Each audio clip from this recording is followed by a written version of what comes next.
At this time, the Senate will please come to order. I would ask that all members please take their seats and that the guests please clear the aisles. The clerk will unlock the machine for the purpose of recording attendance. Have all members indicated their attendance? The clerk will please lock the machine. There are 29 members in attendance. There is a quorum. At this time, I would ask for all members and their guests to please rise for the invocation and pledge of allegiance to be led today by Senator Harold M. Metz, representing the city of Providence. Thank you, Madam President. I'll be praying in my faith tradition, and I welcome you to pray in yours. If you just bow your heads with me. Dear Lord, as we reflect on the past, present, and future, help us to remember that only light can pierce the darkness. Help us to remember that only love, not hate, that makes a nation great. Help us, O Lord, to love our neighbor as we love ourselves, and in all our endeavors, bind us together with cords that cannot be broken. Bind us together with love. In Jesus' name, amen. Amen. I pledge allegiance.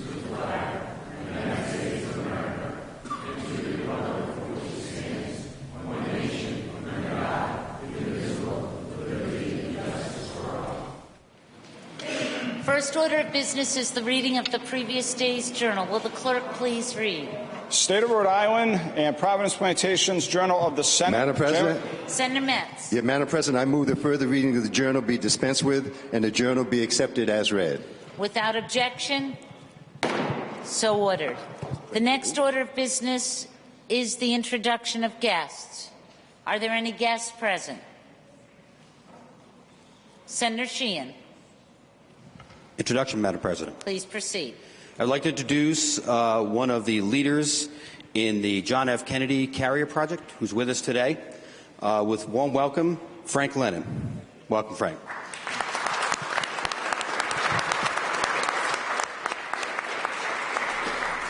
Are there any other guests or introductions at this time? The next order of business is committee reports and communications.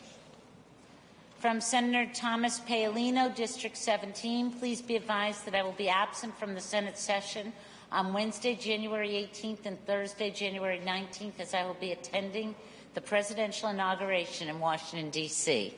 Kindly record in the Senate Journal. The next order of business, there is also communication from Senator Louis DePalma, who will be unable to attend Senate session on Wednesday, January 18th, 2017. At this time, I would move to the order of new business. Senator Metz, if you would join me on the rostrum.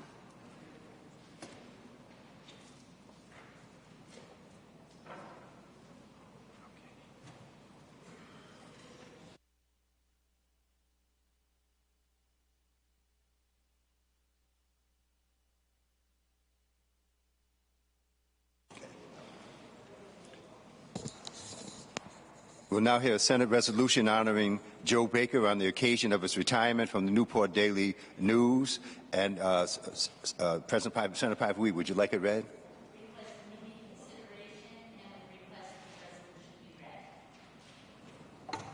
Yes, Chair. Senate resolution honoring Joe Baker on the occasion of his retirement from the Newport Daily News. Whereas Joe Baker has retired after 33 years of informing and educating the people of Rhode Island on a panoply of journalistic topics. And whereas, as a young man who took his time finding his true career calling, once Joe Baker joined the news staff at the Newport Daily News and put down roots on Aquidneck Island, he knew he had found his forever home. And whereas after graduating from Pilgrim High School in 1967, Joe attended a small broadcasting school with the intention of becoming a radio sports announcer. But the Vietnam War changed his course with a 4-year tour in the Navy. And whereas upon his discharge from the military, Joe spent a few years with no clear-cut ambition, but with a gusto for just enjoying life. After a few years as a roofer and a brief stint at then Johnson & Wales College, he enrolled at then Rhode Island Junior College, transferred to the University of Rhode Island to study journalism, and graduated in 1979. And whereas while attending URI, Joe had begun to shoot some sports team pictures, which eventually led to meeting the sports editor for the Warwick Beacon, which resulted in his being hired by the paper full-time as an assistant sports editor and City Hall reporter after he graduated. And whereas during his years with the Beacon, Joe discovered that covering politics, not sports, was his nirvana. In 1984, he joined the staff of the Newport Daily News as a general reporter covering everything from schools to criminal trials to the Navy. In 1989, he began to cover the State House and the General Assembly, where he soon became an ever-present fixture in the chambers, committee rooms, and hallways from January through June. And whereas people's descriptions of Joe Baker are as wide-ranging as his resume and as varied as his multitude of passions and interests, but they all have a common theme: Joe Baker is widely respected, thorough, and consistently fair-minded. He has been described as a man with a heart of gold who would help anyone, a tenacious and reliable reporter, and a small man who packs a vocal punch. And whereas during his tenure at the State House, Joe Baker covered some of the most critical moments in Rhode Island history: the investigation of Joseph Bevilacqua, reform of the state welfare system, and educational reforms. Among the special series he crafted over the years were packages on special education and the 30th anniversary of the 1973 pullout of the naval fleet from Newport. He earned a reputation as both factual and fair, covering statewide news with a local flair. And whereas for the past 33 years, Joe Baker has earned the gratitude of the citizens of Aquidneck Island and the respect of the many legislators who have served in the General Assembly.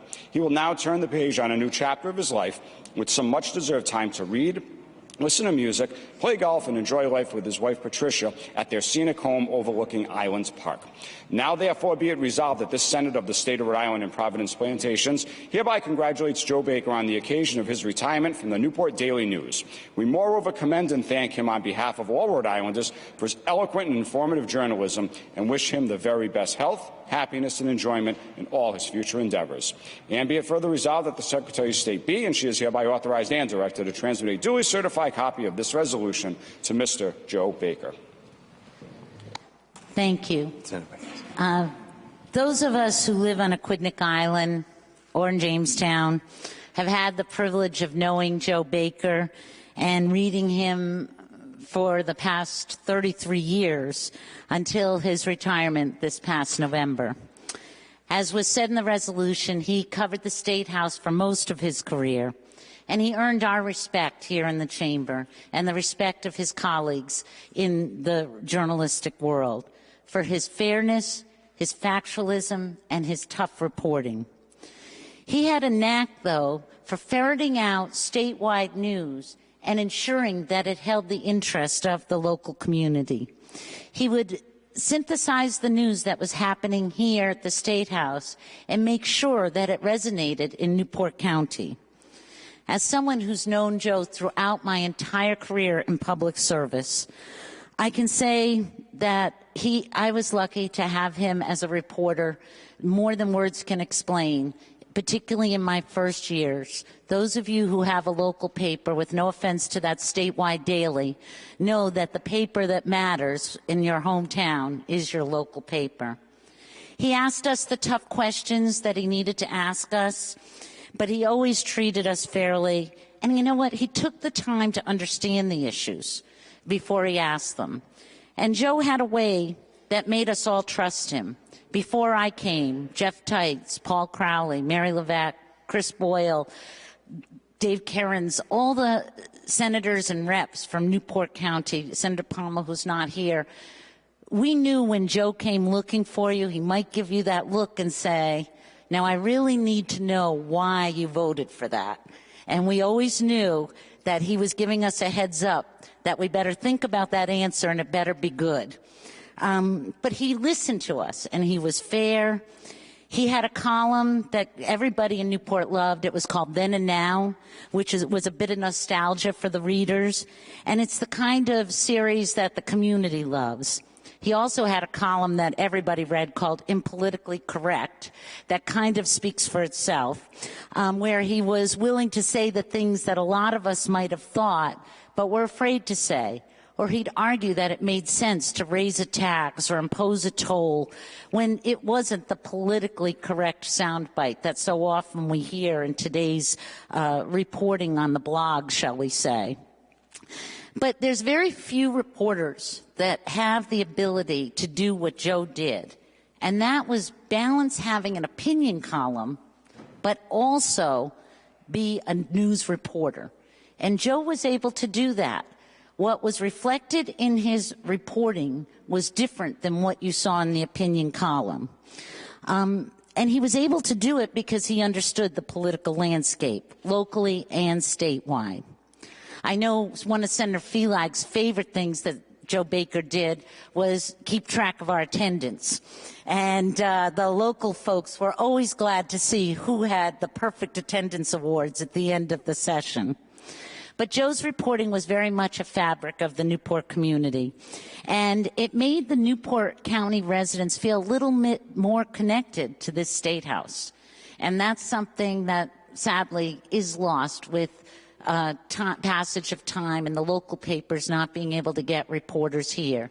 It seems that we so often are so far away and our local constituents don't realize how important the votes we are take and impact their daily lives. So with that, I want to thank him for keeping us connected as elected officials over the years, holding us accountable to our local constituents, and helping us and them stay engaged.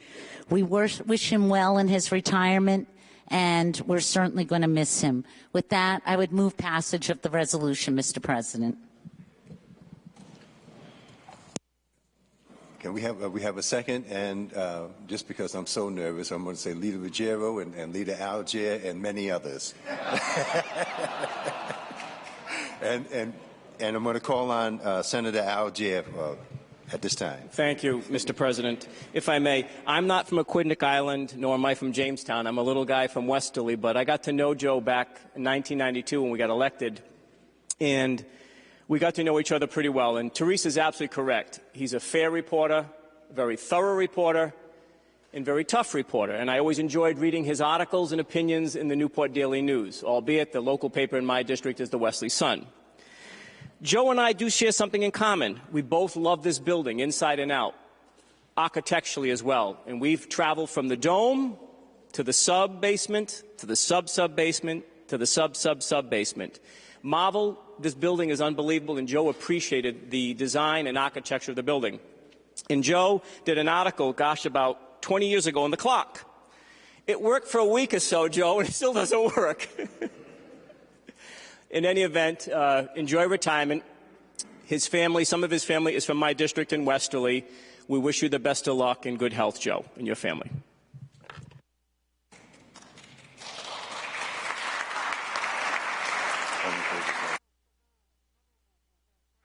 All those in favor of the resolution say aye.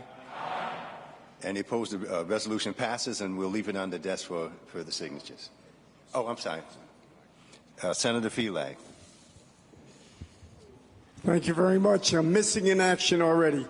I, too, want to rise to commend Joe Baker on his retirement. Joe Baker was the type of reporter that made everyone feel comfortable and made everyone feel that their voice counted. When I was first elected in 1998, I represented Portsmouth, Bristol, and Warren. And so I was part of the East Bay and part of the Newport County. And Joe made me feel comfortable in terms of making me a part of the process. And yesterday, there was something missing from the governor's speech. What was missing was Joe Baker. Because usually after the governor spoke, Joe Baker would be running around looking for each of the Newport County legislators and asking them their opinion of the governor's speech. Sometimes it was good, sometimes it was bad, but he got you involved in being a part of that Newport County. Then later on, after 4 years, the downsizing of the legislature placed me in Tiverton. And Tiverton at times feels like they're not a part of the Newport County. But Joe made them a part of Newport County by asking the pressing questions and also putting great articles in terms of our fights against the Sakonnet River Bridge. And there was a history that he did on the Sakonnet River Bridge that dated back to Governor Kacheri when they wanted to put the tolls on the bridge to the present day where the tolls were removed from that particular bridge. But throughout that whole process, Joe made the East Bay and Newport County legislators a part of that process. And for that, I thank him for it and wish him well in his future endeavors and hope that a retirement is everything he had hoped and wished for. Thank you.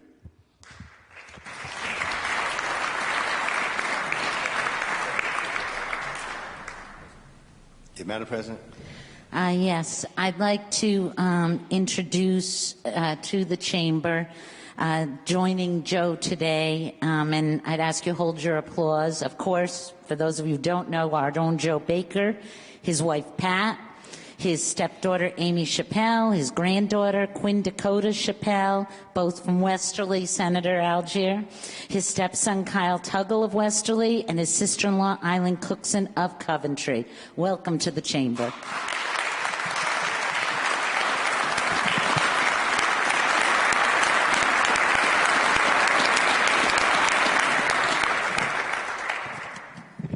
And before Joe goes to the House, one final act, because nothing is complete without this, Joe, a Senate citation.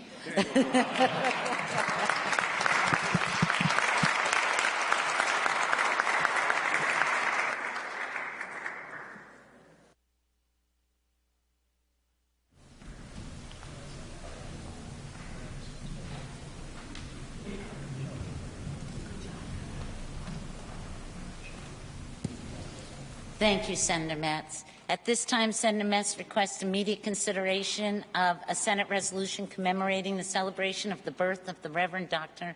Martin Luther King, Jr. Senator Metz requests the resolution be read. Yes, ma'am. Would the clerk please read?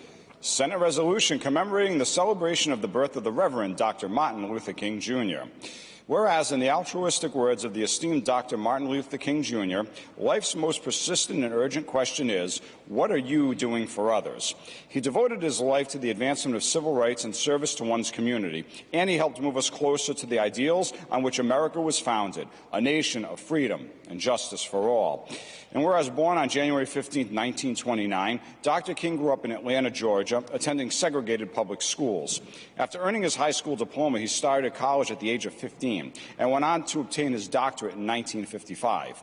And whereas during his lifetime, Dr. Martin Luther King, Jr. changed the course of history, he led a nonviolent revolution that would forever change the social and political landscape of America. And whereas the mirror that the Reverend Dr. King held before the national conscience revealed the ugliness of racism and hatred that had divided America throughout its history, and neither the carnage of civil war nor the self-examination that Dr. King forced upon the nation has fully eradicated the injustices which are still prevalent to this day. And whereas there is no doubt that Dr. King challenged us to make real the promise of America, when others called for blood and violence, he eloquently preached nonviolence. For him, violence was a firestorm, which must eventually consume the arsonist. And although he was a victim of violence throughout his public career, he never gave in to the darkness cloaking this great evil. He believed that violence did not change hearts, that racial equality and social justice were more likely to come about through appeals to the public's collective conscience and by the examples being set by those advocating social justice and nonviolence. And whereas the Reverend Dr. King also changed the course of history and inspired all citizens to help build what he called the beloved community and to live up to the purpose and potential of America. His famed I Have a Dream speech before the Lincoln Memorial, his ironclad will, and the true justice of his cause forever changed and advanced freedom, equality, opportunity, and brotherhood for all. And whereas this year marks the 32nd anniversary of the nationwide observance of the the Martin Luther King Jr. federal holiday, honoring one of the most influential and iconic leaders of the civil rights movement. It is a time for the people of our state to recognize Dr. King's teachings by embracing and promoting his tireless, undeniable efforts toward equality and by finding ways to give back to our communities. Now, therefore, be it resolved that this Senate of the State of Rhode Island and Providence Plantations hereby commemorates the birthday of the great Reverend Dr. Martin Luther King Jr. We honor not only the man and his accomplishments, but also the continuing process of social enlightenment he founded, which lives with us still, ever pressing us to move beyond what we are and what we think we can be. A prophet of hope, Dr. King left a legacy which will live forever. And be it further resolved that the Secretary of State be and she is hereby authorized and directed to transmit duly certified copies of this resolution to all the general office holders, members of the Rhode Island Congressional Delegation, and the Martin Luther King Jr. State Holiday Commission. Senator Metz.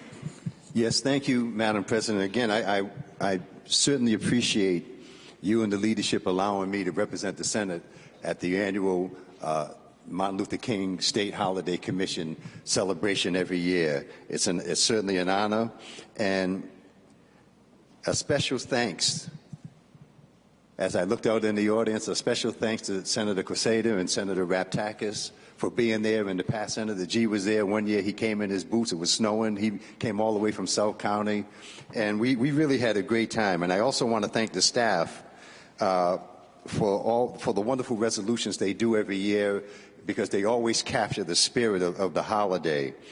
And as you see on the front here, I had the wonderful experience of going to Coventry to the Ty Oak Elementary School last Friday with the third graders in Dr. and Mrs. Raptakis' class, and they knew all about Rosa Parks and Dr. King. And I wish the adults could be more like children, because children do believe in fairness.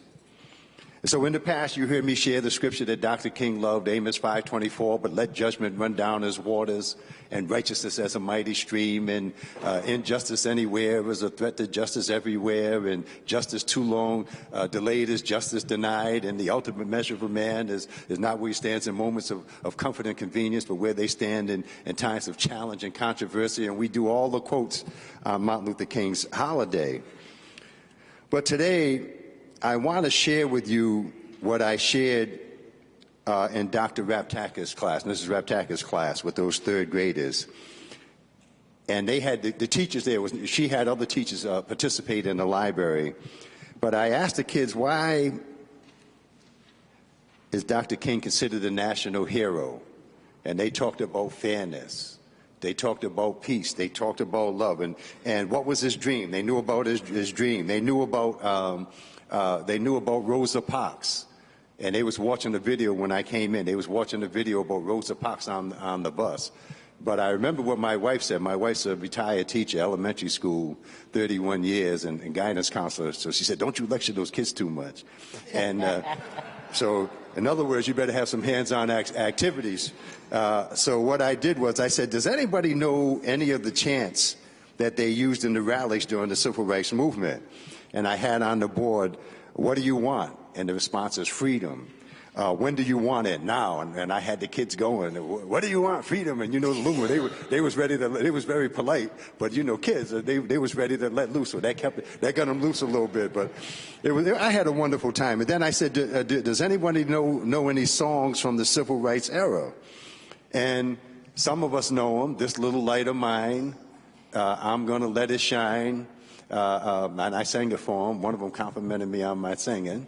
Yeah, it says, this little light of mine, I'm gonna let it shine. This little light of mine, I'm gonna let it shine. This little light of mine, I'm gonna let it shine. Let it shine, let it shine, let it shine. And I sang several verses of that. Ain't gonna let nobody turn me around. Come by here, my Lord, come by here, and the battle hymn of the Republic. So before they went out on the marches, the night before the march, even though they knew they'd be surrounded by hundreds of Klansmen, and I went by some of those sites last year when I went on the Civil Rights Tour with the State Council of Churches last April, and I said to the kids, I said, why do you think they said that chant, and why do you think they sang those songs? And I got some responses, and the main thing is I wanted them to know that they wanted to love and they wanted not to hate.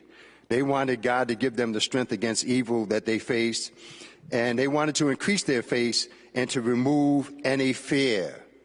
And then there was a definition of hope, and hope was a confident expectation that God is and God will. Now,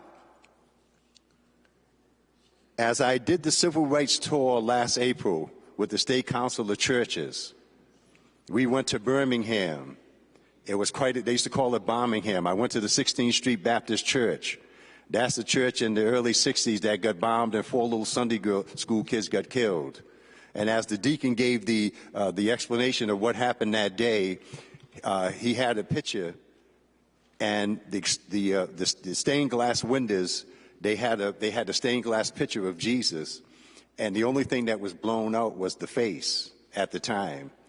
And what he said was that Jesus couldn't stand to see the kids murdered.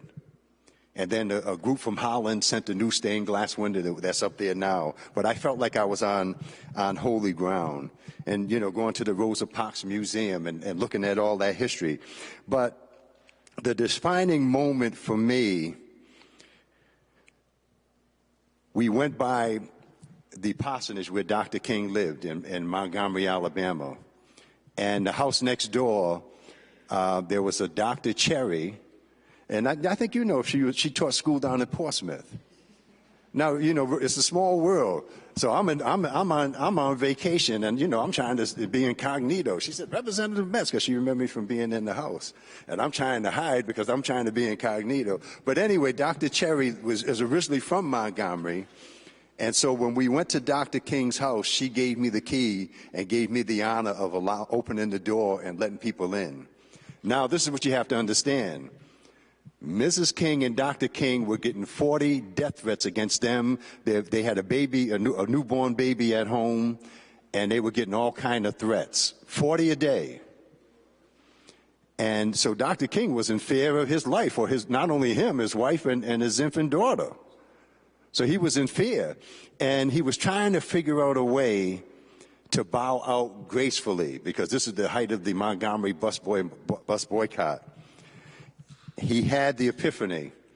And as Dr. Cherry told the story, I had goosebumps because I was in the kitchen. Dr. King couldn't sleep at night. He got up to make a cup of coffee, and he prayed over the coffee. The Holy Spirit hit him, and he had that epiphany, and he heard an inner voice said, "Martin Luther, you stand up for righteousness. Stand up for justice. You stand up for truth." And God gave him the strength to continue, and we know the rest of the story.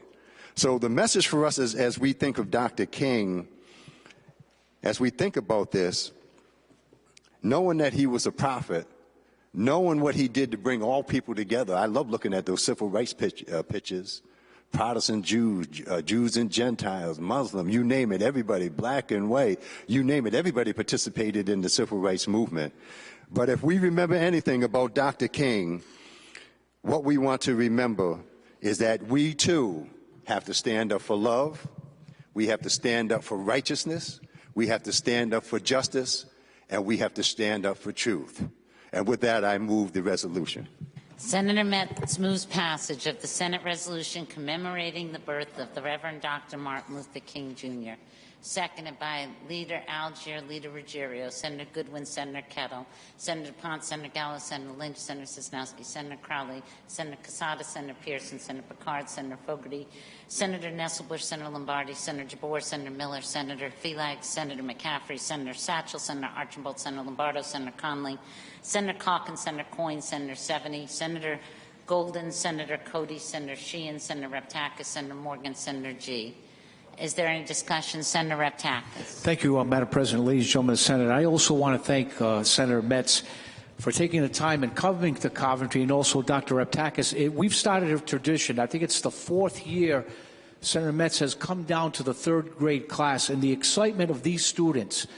And what it is, it's a tradition, because those 3rd grade students from 2 years ago are 5th grade students today. They tell their brothers and sisters, that Senator Metz is on his way down, and they are ready for Senator Metz. And I'm glad we've started a tradition that is spreading across this state, all four corners of the state, and coming to Coventry to give such an important message. And I want to thank you, Senator Metz, once again.